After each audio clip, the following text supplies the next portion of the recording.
The epicenter of global anti-Israel sentiment is the United Nations in New York City. A new book explains why the UN spends more time condemning Israel than any other nation, and how one Israeli diplomat faced off against this anti-Semitic fury. It's followed by an interview by CBN's Gordon Robertson with the author. For 5 turbulent years, Danon served as Israel's ambassador to the UN. While representing the Jewish state, he confronted anti-Zionism and defended Israel against charges of apartheid and racism. Danon also found allies in those diplomatic battles, like former U.S. UN Ambassador Nikki Haley. His new book, In the Lion's Den, Israel and the World, Danon takes readers behind the scenes and onto the front lines of his UN tenure. He covers his successes and disappointments from the UN General Assembly to the back rooms, as well as the spotlight of the UN Security Council. Danon also lays out a vision of Israel's future as a major player in the Middle East, and how the relatively tiny nation can contribute to global peace and prosperity. Well, former Israeli UN Ambassador Danon joins us now from Jerusalem. So welcome to the 700 Club, Ambassador. Thank you for having me, Gordon.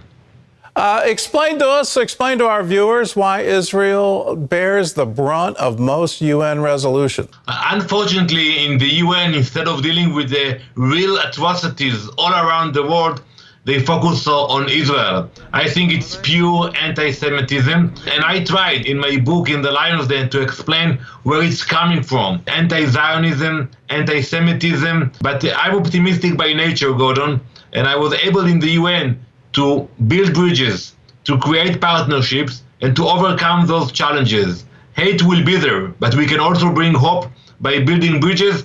Take, for example, the agreements we signed with the Gulf countries in the Abraham Accords. So things are possible also for Israel. Well, during your time there, you also had an ally in this bridge building. It was former U.S. Ambassador to the UN, Nikki Haley, who also wrote the foreword to your new book. How much was that a help, and how much did that change the game, if you will, when she arrived at the UN in 2017? Ambassador Haley is a great friend of Israel, and we are grateful for her support and love for the people of Israel.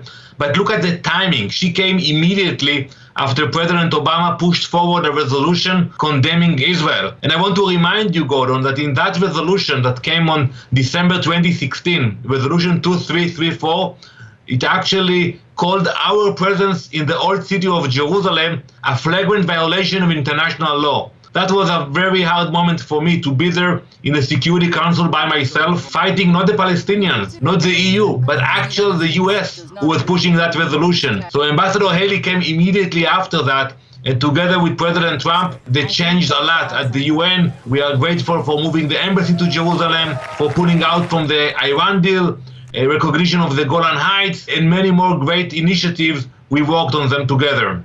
I vividly remember that resolution and remember thinking, how in the world could the U.S. do this? And then, just a few months later, Israel celebrating the 50th anniversary of the Six-Day War, where in the Jewish quarter, you could actually now have Jews again.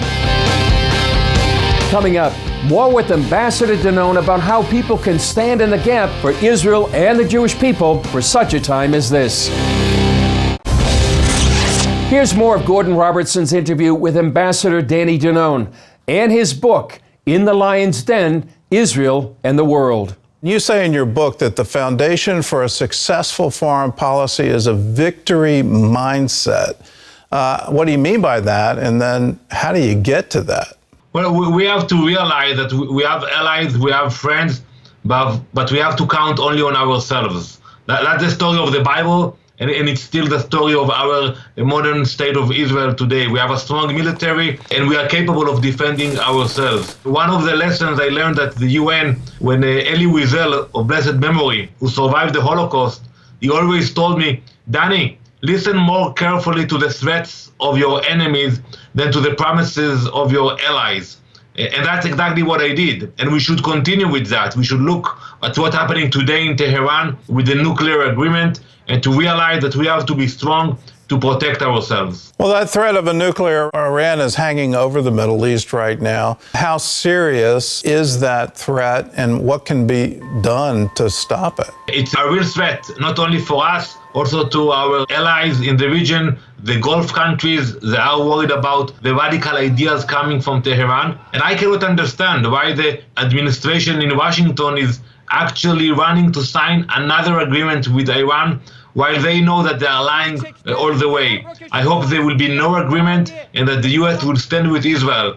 It is a threat for the stability of the region, and also it will allow Iran to send hundreds of millions of dollars to their proxies who promote terrorism in the region. And we are facing a wave of terrorism in the last few weeks here in Israel, Gordon. I know the axe murders, it's incredible that it's still going on. There's still this incitement coming out of the Palestinian Authority, out of Hamas. At the same time, there's hope. And you recently took a delegation of diplomats and ambassadors, the Abraham Accords. You took them to UAE, Bahrain, Israel. What did they learn? It was an amazing delegation. I hope one day you will be able to join us. And actually, people usually speak about the Middle East when there is tension or problems. But the delegates who came with me to the region, they saw prosperity, cooperation, and actually that we can use the cooperation to support other developing countries around the world. So I'm excited. There's a lot of excitement about the peace treaties, about the Abraham Accords, and I hope that we will have more countries like Saudi Arabia that will join the peace agreements, and we can bring more stability to the region. Well, Ambassador, one of the things I love about your book, In the Lion's Den, is you not only lay out a vision for Israel's future, you also tell and frankly teach supporters of Israel how to do this, how to support Israel during these turbulent times. Can you give us a brief glimpse at what's the best thing for supporters of Israel to do? Well, the main message for me is not to sit idly by, not to be quiet. You can be a student and you can hear the professor teaching hate or spreading lies. You can choose to ignore it. And my lesson is not to ignore anything. When I saw anti-Semitism, I fought back. I stood against it. That's my lesson for the new generation. And I think that's the way to prevail, is not to be quiet. Sometimes it's people think that it's easier just to move on. It's a mistake. It will come back to you.